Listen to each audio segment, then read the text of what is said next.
कभी ये सुना है कि एक बार जो टाइम चला जाता है वो वापस नहीं आता है। और टाइम के ऊपर बहुत सारे प्रोवर्ब्स बने हैं कि टाइम अगर वेस्ट कर दोगे तो फिर वो ही आपकी सबसे बड़ी संपत्ति है, that is what you are spending the most, है ना। एंड बहुत सारे तो आज ना हम पूरे वीडियो में टाइम से रिलेटेड बातें करेंगे, प्लस साथ में हमारा कंग्रेचुलेशंस टू एवरीबडी, हमारा वीक 9 आ चुका है, ठीक है। और आई होप अब तक आप वीक 8 तक पढ़ते हुए आए हो, और नहीं भी पढ़ा है तो कोई टेंशन की बात नहीं है, थोड़ी टेंशन की बात है अब तो, है ना, लेकिन अभी भी हम क्रैक कर सकते हैं नीट पीजी।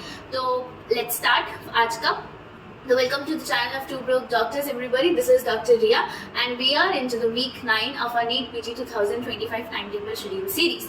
Okay, ये हमारा week 4 of integrated medicine है, और हमने integrated medicine में ऑलरेडी डिसाइड किया था कि हम 4 सब्जेक्ट्स कवर करेंगे, which is physiology, pathology, pharmacology and medicine.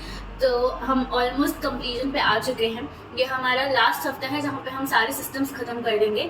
इसके बाद हमारे मिसलेनियस कुछ टॉपिक्स बचेंगे जो कि हम नेक्स्ट वीक में कवर कर लेंगे, और उसके बाद हमारा खत्म। इसके बाद जब हमारे 2 ही सब्जेक्ट्स बचते हैं, एक पीडी और एक पीएसएम, वो हम एक हफ्ते में निपटा देंगे। After we will start with the revision series, and don't worry, revision में हम सब कुछ करेंगे and we will score a good marks and good rank, so don't worry about it, and we will get a desired college. Okay, तो start करते हैं। लोगों को पता है कि हम लोग कैसे स्टार्ट करते हैं। हम लोग ऑब्वियसली, हमारे पास में 2 टाइप के टाइम टेबल्स हैं, हमारे पास अर्ली राइजर्स है, नाइट आउल्स है। अगर आप लोग को पूरा टाइम टेबल सीरीज चाहिए तो वीक 1 पे जाके देखिए, मैंने एकदम अच्छे से एक्सप्लेन कर रखा है, ठीक है। हमने हर सब्जेक्ट के कुछ डेज अलॉट करे थे, अब हम ऑलमोस्ट कंप्लीशन पे आ चुके हैं, ठीक है। इसके हमारे पास मल्टीपल क्वेश्चंस, मल्टीपल क्वेरीज आई हुई है, अलग अलग ब्रांचेस, मतलब अलग अलग जोन के लोगों के लिए अलग अलग टाइम टेबल बनाने की, जैसे कि अगर एमबीबीएस स्टूडेंट्स के लिए, इंटर्न स्टूडेंट्स के लिए, या पोस्ट एमबीबीएस स्टूडेंट्स के लिए, ठीक है, कोई 2026 के लिए प्रिपेयर कर रहा है, ऐसे करके। तो हम सब कुछ स्टार्ट करेंगे। एक बार हम चाहते हैं कि ये वाला सीरीज जो है वो फिनिश हो जाए, तो इस सीरीज के रिस्पॉन्स के बाद में हम इंडिविजुअलाइज टाइम टेबल सीरीज भी स्टार्ट करेंगे, ठीक है। तो हम स्टार्ट करते हैं, as you all know, 11 sessions. और अर्ली मॉर्निंग का जो टाइम टेबल होता है वो 5 बजे से स्टार्ट होता है, और नाइट आउट्स का जो टाइम टेबल होता है वो रात को सुबह 8 बजे से स्टार्ट होता है। वहीं पे इनका जो दिन खत्म होता है अर्ली राइजेस का, वो 10 बजे खत्म हो जाता है, और नाइट आउट्स का जो डे खत्म होता है 1 बजे खत्म होता है। एज ऑलवेज हमें पता है रात को हमें सोने से आधा घंटा पहले हमारे नेक्स्ट डे के गोल्स लिखने होते हैं, और सुबह हम बेसिकली फ्रेशन अप होकर स्टार्ट कर देते हैं। हमारे टाइम टेबल में देयर आर इनफ ब्रेक्स। हर एक सेशन जो होता है वो 50 to 1 आवर का होता है, 50 मिनट्स to 1 आवर का होता है। और जो शुरू के 2 सेशन होते हैं सुबह तक सिर्फ 1.5 आवर के वो होते हैं, क्योंकि we feel that we are very productive when we just woke up. Okay, तो इस टाइम पे हमने 1.5 के सेशंस रखे हुए हैं। बाकी सारे सेशंस मोस्टली 50 मिनट्स के ही हैं, 50 मिनट्स to 1 आवर के बीच में वैरी करते हैं। हमारे 8 सेशंस जो होते हैं वो थ्योरी सेशंस होते हैं, और 3 सेशंस जो होते हैं वो पक्का एमसीक्यू सेशंस होते हैं। बाकी इट वेरीज, जहाँ पे थ्योरी की ज़्यादा रिक्वायरमेंट होती है तो हम एक सेशन एमसीक्यू वाले से चुरा लेते हैं कभी कभी, और जब एमसीक्यूज की ज़्यादा बात होती है तो हम थ्योरी से कट करके वो एमसीक्यूज में डाल देते हैं। तो that's how we make a balance, and that's how we make a time table.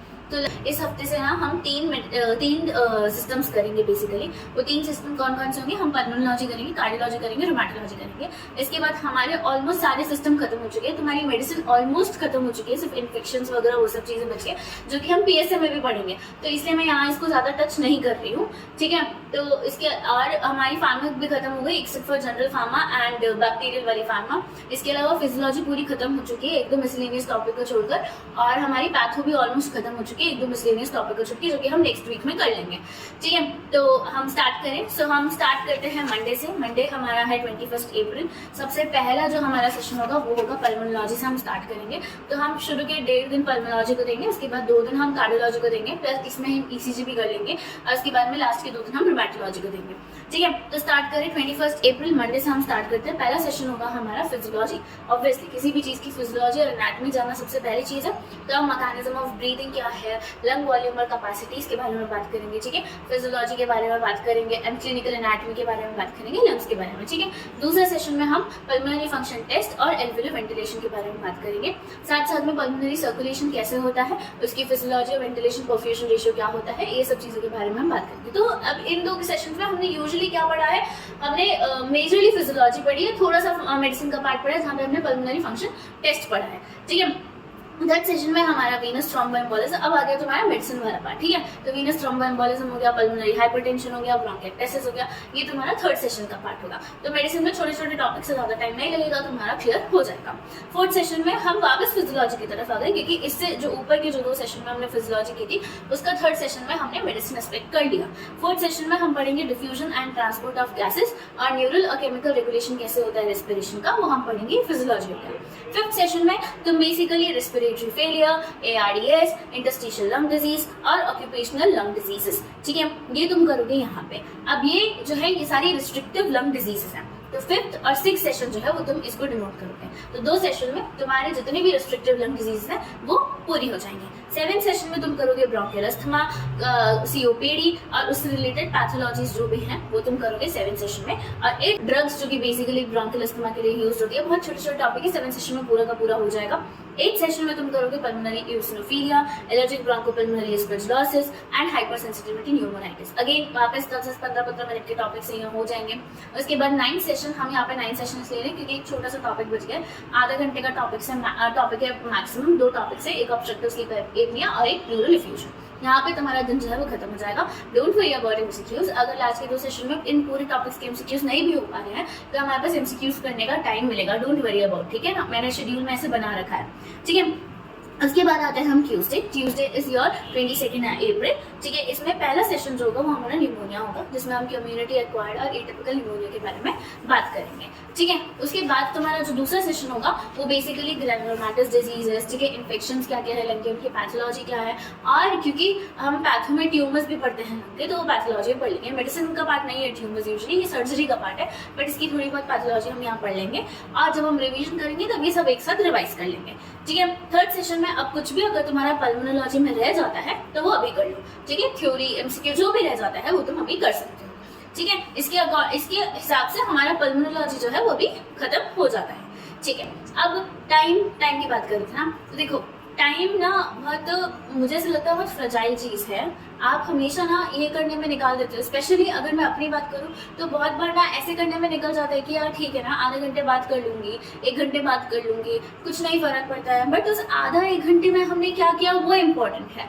जब मैं किसी चीज़ को डिले कर रही थी, उस आधा 1 घंटे में अगर मैं कुछ और इम्पोर्टेंट काम कर रही हूँ which is making it worth it, वो टाइम वेस्ट करना, तो कोई प्रॉब्लम नहीं है, यू कैन डू इट। लेकिन अगर उस 1 घंटे में सिर्फ हमने प्रोक्रेस्टिनेट किया, हमने सिर्फ रील्स देखी या कुछ ऐसा किया, वो भी इस क्रूशियल टाइम पे जहाँ पे हमारे लिए पढ़ाई बहुत ज़्यादा इंपॉर्टेंट है, जहाँ पे हम अभी नीट PG की तैयारी कर रहे हैं, जहाँ पे हम दिलो जान लगा रहे हैं इस चीज़ के लिए, तो वहाँ पे ना ये बहुत इंपॉर्टेंट हो जाता है कि आप चीज़ों को प्रोक्रेस्टिनेट ना करें। अगर कुछ ऐसा है जहाँ पे आप अपना टाइम जो है वो एक सेट करके रखते हैं, लेकिन फिर किसी ना किसी रीजन से if you have to procrastinate, just ask yourself, जिस भी रीजन से आप प्रोक्रेस्टिनेट कर रहे हैं, क्या वो इंपॉर्टेंट रीजन है, क्या वो वर्थ इट होगा उस काम को उस टाइम के लिए छोड़ना और बाद में करना। तो अगर नहीं, then please try to finish it at that particular point of time only, तो it will be better for you, okay. तो लेट्स स्टेप अहेड, ओके। तब हम कार्डियोलॉजी स्टार्ट करते हैं। 4th सेशन से हमारा कार्डियोलॉजी स्टार्ट होगा। तो सबसे पहले as usual you know physiology पढ़ेंगे, जिसमें कार्डिक साइकिल, कार्डिक आउटपुट और हार्ट साउंड्स के बारे में बात करेंगे। फिर उसके बाद 5th सेशन में हम एओर्टिक रिगर्जिटेशन, एओर्टिक स्टेनोसिस, उसके पैथोलॉजीज रिलेटेड ये सब पढ़ेंगे। मेडिसिनल पार्ट आ गया, ठीक है, medicinal pathological part. 6th session में मिट्रल स्टेनोसिस और मिट्रल रिगर्जिटेशन की पैथोलॉजी और मेडिसिनल एस्पेक्ट हम यहाँ पढ़ेंगे। 7th सेशन में हम पढ़ेंगे हार्ट फेलियर और 8th सेशन में हम पढ़ेंगे ड्रग्स जो कि यूज होती है कंजेस्टिव हार्ट फेलियर। तो तुम्हारा pharmacology, pathology, medicinal, physiology, 4 aspect जो है वो इसमें खत्म हो चुके हैं, ठीक है। अब अगले दिन आ जाते हैं वेडनेसडे को। Wednesday is your 23 April, okay. पहला सेशन जो होगा वो हमारा रिलेटेड होगा फिजियोलॉजी से, जिसमें हम ब्लड वेसल क्या क्या होती है, ब्लड वेसल कैसे होती है, हेमोडायनेमिक्स कैसे होता है, वैस्कुलर इंजरी होगी तो क्या होगा, और PP का रेगुलेशन कैसे होता है वो हम पढ़ेंगे। फिर उसके बाद सेकंड सेशन में हम पढ़ेंगे कार्डियोमायोपैथी, जितने भी टाइप की कार्डियोमायोपैथीज अवेलेबल है, please try to finish in that particular session. और 3rd सेशन में हम पढ़ेंगे acute pericarditis, chronic constrictive pericarditis और मिसलेनियस टॉपिक, ठीक है। तो इस अकॉर्डिंग हमारा ये 3 सेशन में जो है वो बेसिकली हम कोशिश करेंगे कि वेडनेसडे के इन 3 सेशन में हमारा अप्रोक्सीमेटली सीवियस जो है वो खत्म हो जाए। अब फोर्थ सेशन से हम ईसीजी स्टार्ट करेंगे। तो सबसे पहले physiology of ECG, basics of ECG. तो उसके लिए क्या इंपॉर्टेंट है फोर्थ सेशन में, कार्डियक पोटेंशियल्स हो गए, है ना, कार्डियक एक्शन पोटेंशियल्स हो गए, पल्स हो गया, जुगुलर वीनस प्रेशर हो गया, जीवीपी क्या होता है, ये सब हमने पढ़ लिया। फिफ्थ सेशन में हमने बेसिक्स ऑफ ईसीजी पढ़ लिया। सिक्स सेशन में हमने ब्लॉक्स के बारे में बात कर ली, हाइपरट्रॉफीज के बारे में बात कर ली, left ventricular hypertrophy, right ventricular hypertrophy, AV blocks के बारे में बात कर ली। सेवन सेशन में हमने एसएन नोडल का डिसफंक्शन के बारे में बात कर लिया, और 8 और 9 सेशन में हमने टैकी अरिथमियास पढ़ लिया। इस अकॉर्डिंग हमारा वेडनेसडे जो है वो भी कंप्लीट। थर्सडे जो है वो है हमारा 24 अप्रैल। अब 24 अप्रैल वाले दिन हम सबसे पहले क्या करेंगे, तो पहला हमारा जो सेशन होगा वो होगा atrial fibrillation, atrial Flutter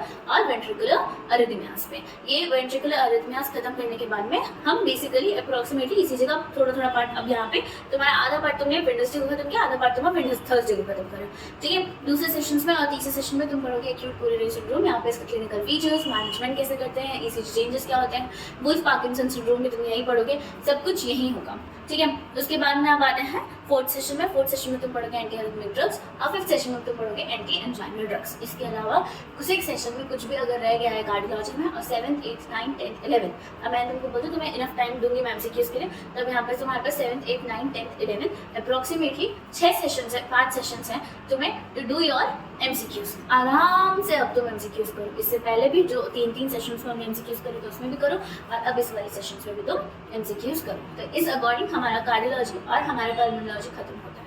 let's start with rheumatology now. पहला सेशन जो था वो हमारा एसएलई के ऊपर होगा, जिसके सिस्टम हम क्लिनिकल फीचर्स का डायग्नोसिस कैसे करते हैं, मैनेजमेंट कैसे करते हैं, इन सब चीज़ों के बारे में डिस्कशन करेंगे। दूसरा सेशन हमारा Sjogren syndrome, IgG4 related disorders, antiphospholipid syndrome के बारे में होगा। ये छोटे छोटे टॉपिक से जल्दी जल्दी हो जाएंगे। थर्ड सेशन में हम सिस्टमिक स्क्लेरोसिस और इसका पैथोलॉजी क्या होता है, ब्लड वेसल स्क्लेरोसिस का, उसके बारे में हम बात करेंगे। फोर्थ सेशन में हम इन्फ्लेमेटरी मसल डिजीज और sarcoidosis plus mixed connective tissue disorder के बारे में बात करेंगे। अगेन छोटे छोटे टॉपिक है, जल्दी जल्दी हो जाएगा। फिफ्थ और सिक्स सेशन में वेस्कुलाइटिस करेंगे। वेस्कुलाइटिस में big vessel vasculitis, small vessel vasculitis, ठीक है, क्लासिफिकेशन क्या होता है वेस्कुलाइटिस का, जितने भी टाइप के वेस्कुलाइटिस है हम सब यहाँ खत्म कर लेंगे। सेवेंथ सेशन में हम रूमेटॉइड आर्थराइटिस करेंगे, और 8th सेशन में ड्रग्स जो कि यूज होती है रूमेटॉइड आर्थराइटिस के लिए हम वो करेंगे, ठीक है। अब हमारा आ जाता है सैटरडे को हम सबसे पहले स्पॉन्डिलोआर्थराइटिस और क्रिस्टल आर्थ्रोपैथीज के बारे में बात करेंगे। सेकेंड सेशन में अडल्ट ऑन्सेस्टर डिजीज, क्रायोग्लोबुलिनेमिया एंड हेनोसिनोलिन पर्प्यूरा के बारे में बात करेंगे। और थर्ड सेशन में कुछ भी अगर रह जाता है रूमेटोलॉजी में तो हम वो कर लेंगे। तो इस अकॉर्डिंग हमारी रूमेटोलॉजी खत्म हो गया, कार्डियोलॉजी खत्म हो गया और पल्मोनोलॉजी खत्म हो गया। अब हमारे पास अप्रोक्सीमेटली इस दिन में 4 सेशंस और बचे हैं। तो लेट्स फिनिश फिजियोलॉजी का बेसिक पार्ट है ना, नर्व मसल फिजियोलॉजी हम खत्म कर लेते हैं। तो फोर्थ सेशन में हम कैरेक्टरिस्टिक्स और क्लासिफिकेशन ऑफ नर्व फाइबर्स के बारे में बात करेंगे। फिफ्थ सेशन में हम स्केलेटल मसल्स के बारे में बात करेंगे। सिक्स सेशन में स्मूथ और कार्डियक मसल्स के बारे में बात करेंगे, है ना। सेवेंथ सेशन में हम सिनेप्टिक ट्रांसमिशन और न्यूरो ट्रांसमीटर्स के बारे में बात करेंगे। यहाँ पे कैच है क्योंकि मोस्ट ऑफ अस को हमें स्केलेटल स्मूथ कार्डियक मसल की फिजियोलॉजी मोस्टली पता होती है, तो आई वुड से कि पहले क्वेश्चन कर लो इसके, उसके बाद इनकी थ्योरी पढ़ लेना, तो it would be way easier और जल्दी जल्दी काम हो भी जाएगा, ठीक है। तो इस अकॉर्डिंग हमारा संडे को अब हमारा आ जाता है संडे इज 27 अप्रैल, और इस दिन तुम्हें जीटी करना है या रिव्यू करना है जीटी, और अगर जीटी कोई अवेलेबल नहीं है, सारे तुम दे चुके हो, तो इस दिन हमें 3 घंटे से एमसीक्यूज करना है, और फिर उसके बाद हम पूरा दिन फ्री, ठीक है। अब टाइम बहुत इंपॉर्टेंट है, please don't waste your time, I am requesting you don't waste your time. अपना टाइम सही तरीके से यूटिलाइज करके पढ़ लो, अभी टाइम है, 15 दिन के बाद हमारे मजे ही मजे हैं, प्लीज। उसके बाद इतना टाइम वेस्ट करोगे ना कि ये सोचोगे कोई काम ही मिल जाए, तो अभी की बात है बस। और thank you for watching this video, thank you for staying with us for week 9। I hope आगे की वीक्स भी हम अच्छे से कवर कर लें और फिर फटाफट से हम अपना रिविजन स्टार्ट कर दें।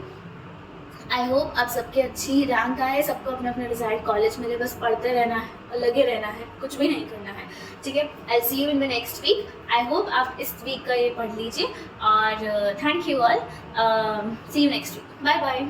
Please like, share and subscribe, please, and please pass this video to everybody who needs this video, to everybody who is lacking this effort to make timetable, or who is not able to consistently study. Okay, please share this timetable to those people, and thank you.